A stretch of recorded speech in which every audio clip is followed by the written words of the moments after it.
Véritable mosaïque de tradition et de modernité, c'est un jeu de piste digne des romans de Sherlock Holmes que vous invitent des lieux comme Tower Bridge, London Eye, Westminster, Trafalgar Square, le Tate Museum, Piccadilly Circus, Hyde Park et Buckingham Palace.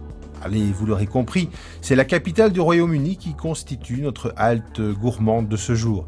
Et si les insulaires ont toujours entretenu et cultivé les différences qui contribuent à l'attrait de la capitale londonienne, il est loin le temps où Big Ben sonnait l'heure de repas à l'extravagance parfois caricaturale. Aujourd'hui, Londres est aussi réputée pour sa cuisine.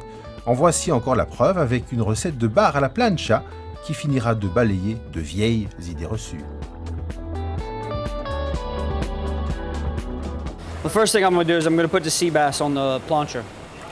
La première chose que nous allons faire est mettre le bar à la plancha. C'est une nouvelle façon de cuisiner en utilisant des plaques en acier. Le poisson met exactement 13 minutes à cuire. Je presse la peau contre la plaque pour la détendre. Comme ça, elle ne se rétracte pas et sera bien croustillante. La suite du plat, ce sont des haricots borlotti, avec des ingrédients un peu différents, comme les échalotes, de la pâte de curry vert thaï à base de citronnelle et des feuilles de citron vert. Nous allons mélanger tout cela. On va d'abord faire suer les échalotes dans le beurre et on y ajoute la pâte de curry. On peut déjà sentir les arômes qui s'en dégagent. C'est très parfumé. On ne sent pas que le piment, un peu, mais ce sont les arômes de citronnelle et de citron vert qui se libèrent le plus. On laisse un peu sortir les parfums. On rajoute au curry des feuilles de citron vert fraîches que l'on casse pour en dégager les essences.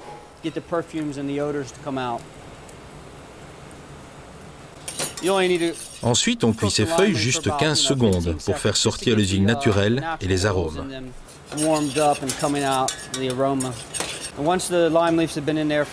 On peut maintenant mettre les haricots borlotti que l'on mélange bien aux échalotes, au curry et aux feuilles de citron vert. À présent, on va verser du bouillon de poule pour couvrir la préparation. Il n'en faut pas plus afin de ne pas diluer les saveurs. Et puis vous laissez cuire 30 minutes. Maintenant, on va se consacrer à l'autre partie de la recette pour accompagner et équilibrer le reste. Je ne vais pas dire épicé, même si c'est pimenté. C'est aussi sucré et salé. Ce n'est pas le piquant qui prend le dessus. Nous avons ici des tomates vertes que l'on fait mariner dans du jus de citron vert, du sucre et du sel pendant 24 heures. Et on la cuit à feu doux pendant 3 heures. Très lentement. On obtient ainsi un chutney. Le poisson que vous voyez est bientôt prêt. La peau est croustillante.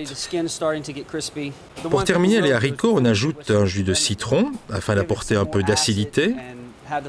Cette acidité va exciter les arômes et les faire ressortir encore un peu plus fort.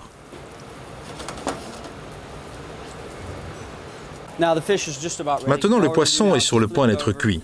On le retourne pour saisir l'autre côté. La peau est belle, bien grillée, comme on la désire. Ça n'est pas brûlé et je n'ai rien eu à faire. Ça se cuit tout seul. Quand vous goûtez les haricots, ils sont bons et fins. Quand on les cuit longtemps comme ça, ils sont tendres, juteux et pleins de saveurs.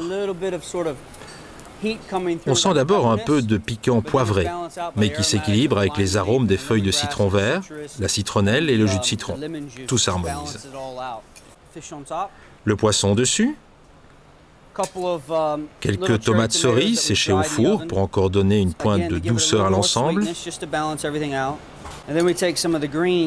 Et enfin le chutney de tomates vertes, très sucré, mais avec cette acidité qui s'équilibre bien avec le curry et le piment.